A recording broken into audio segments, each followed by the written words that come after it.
Assalamualaikum to all my learners. Today's topic is consistency criteria. आपकी screen पे नज़र आ रहे होंगे इसके दो सिस्टम हैं, कब कंसिस्टेंट होता है और हमारा सिस्टम और कब इनकंसिस्टेंट होता है। तो अगर हमारे पास सिस्टम है ए एक्स इक्वल्स बी, अच्छा ये मैट्रिक्स है of m linear equations. Matrix मतलब हम फॉर्म करते हैं विथ एम लीनियर इक्वेशंस। हमने कितनी भी हो सकती है, हमने उसको कैटेगराइज कर दिया एम में विथ एन अननोन्स। अननोन्स क्या है हमारे x1 x2 xn मे और may not have a solution. अब हमारे पास इतनी सारी इक्वेशंस होती है, ज़रूरी नहीं होता कि सबका सॉल्यूशन एग्जिस्ट करे, तो उसके लिए हम कुछ क्राइटेरिया रख देते हैं। तो मे और may not have a solution. तो जब अगर सॉल्यूशन होगा तो हम किस कंडीशन की बेस पे उसको कहेंगे कंसिस्टेंट है और किस कंडीशन की बेस पे इनकंसिस्टेंट कहेंगे। तो if the equation A x equals B has a solution, जो कि मतलब हमारे पास कुछ सॉल्यूशंस आ रहे होंगे, y इक्वल्स समथिंग, उसको हमने नाम दे दिया y is vectors, then it is called a consistent system. तो हम इसको कहेंगे कि कंसिस्टेंट सिस्टम है, हमें कुछ वैल्यूज़ आउटपुट मिल रहा है अपने अननोन्स का।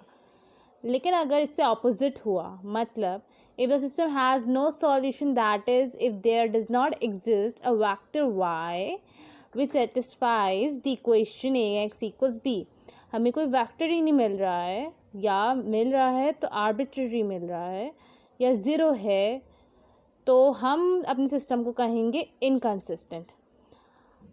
अच्छा, ये बात हो गई। इसके बाद ये कि कुछ हमारे पास रिज़ल्ट्स हैं जो कि थ्योरम कहते हैं हम उसको, उनकी बेस पे हम जो है मतलब जल्दी फाइंड आउट कर सकते हैं कि हमारा सॉल्यूशन कंसिस्टेंट है, इनकंसिस्टेंट है, और अगर कंसिस्टेंट है तो कैसा है, इनकंसिस्टेंट है तो किस तरह का है। तो पहले हम थ्योरम देखते हैं। Theorem 1 states that if the system with m equals n, m क्या है हमारे पास नंबर ऑफ इक्वेशंस, n क्या है हमारे पास नंबर ऑफ अननोन्स। अगर दोनों इक्वल हैं और हमारा मैट्रिक्स नॉन सिंगुलर है, नॉन सिंगुलर मीन्स कि हमारे पास डिटर्मिनेंट ज़ीरो नहीं है, नॉट इक्वल्स टू ज़ीरो है, तो हम कहेंगे we have the unique solution.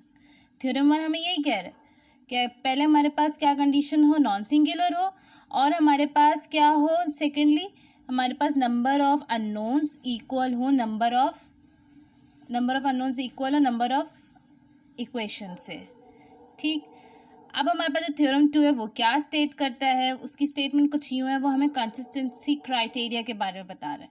वो कहता है कि अगर हमारे पास ए एक्स बी एक सिस्टम है, उसमें कुछ इक्वेशंस हैं विथ एम और कुछ एन अननोन्स हैं, तो हम अपनी इक्वेशन जो हमारे पास दिन इक्वेशंस है वह सॉल्यूशन, उनके पास सॉल्यूशन होगा सिर्फ और सिर्फ तब जब हमारा रैंक जो है, rank of A is equal to the rank of the augmented matrix.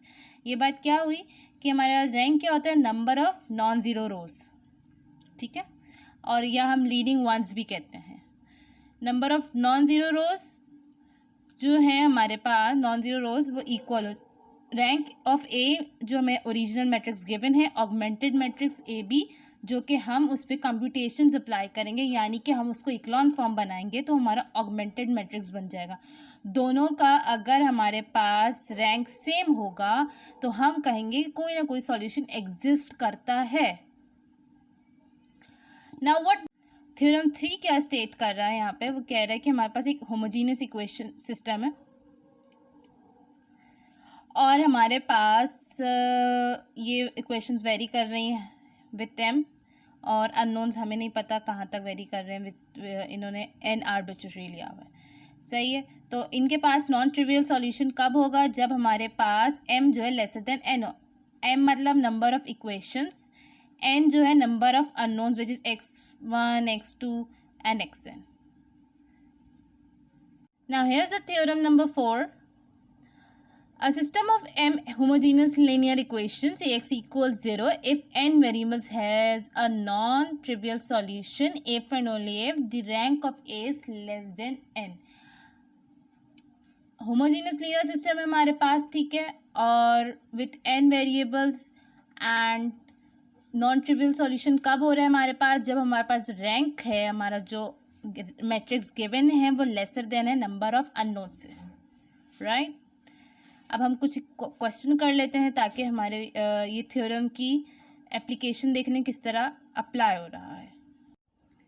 ये अब आपकी स्क्रीन पर क्वेश्चन है, क्या कह रहा है कि हमें एग्जामाइन करना है नॉन ट्रिवियल सॉल्यूशन। अच्छा, यहाँ पे हम क्या देख रहे हैं कि हमारे पास जो है नंबर ऑफ़ अननोन्स 4 हैं और 3 इक्वेशंस हैं, विच इज़ प्रूफ कि हमारे पास नॉन ट्रिवियल सॉल्यूशन होगा। अच्छा, ये हमने इसको मैट्रिक्स में कन्वर्ट किया, विच इज़ हमने इसको नेम कर दिया ए। हमने यहाँ पर सारा रॉ एलिमेंट्री ऑपरेशन अप्लाई किए हैं, क्योंकि ताकि इक्लॉन फॉर्म हमारे पास बन जाए। एलिमेंट्री रॉ ऑपरेशंस अप्लाई करने के बाद हमारे पास यह आउटपुट जनरेट हुआ है, जिसको हम ऑगमेंटेड मैट्रिक्स कहते हैं, जो कि हमारे पास इक्लॉन फॉर्म बनिए हैं 1 डायगोनल में 1 है। ठीक है, अब यहाँ पर हम देख रहे हैं कि हमारे पास नंबर ऑफ इक्वेशन लेस है नंबर ऑफ अननोन से, तो ये तो हमें प्रूव हो गया बाय थ्योरम 4 कि ये हमारे पास नॉन ट्रिवियल सॉल्यूशन होगा। सही, अब हमने इस मैट्रिक्स को इक्वेशंस की फॉर्म में जनरेट किया। अब यहाँ पर हम इक्वेशन जनरेट करते हैं बाय यूजिंग ऑगमेंटेड मैट्रिक्स। हमारे पास फर्स्ट जो है x1, x2 0 है हमारा, x3 x4। ठीक है, नेक्स्ट में हमारे पास 1 से नीचे 0 है, ये हमारा x2 x3 x4 and this will become x3 जो कि 0। तो हमने इसको इक्वेशन की फॉर्म में लिख दिया है x1 plus 4/5 x3 plus 3/5 x4, जो कि इस इक्वेशन से आया है। फिर नेक्स्टली हमने ये लिखा है x2 minus 6/5 x3 minus 2/5 x4, और यहाँ पे x3 हमारे पास क्या है 0, मतलब आर्बिट्रेरी हम इसको एज्यूम कर सकते हैं।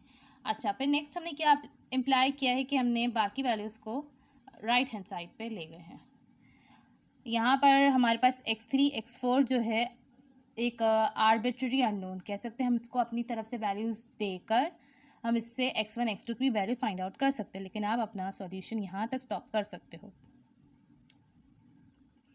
और क्या कमेंट है हमारे पास, hence infinitely many solutions exist, क्योंकि हमारे पास आर्बिट्रेरी वैल्यूज़ मिल रही हैं, हम कोई भी नंबर कहीं से भी एज्यूम करके ले सकते हैं।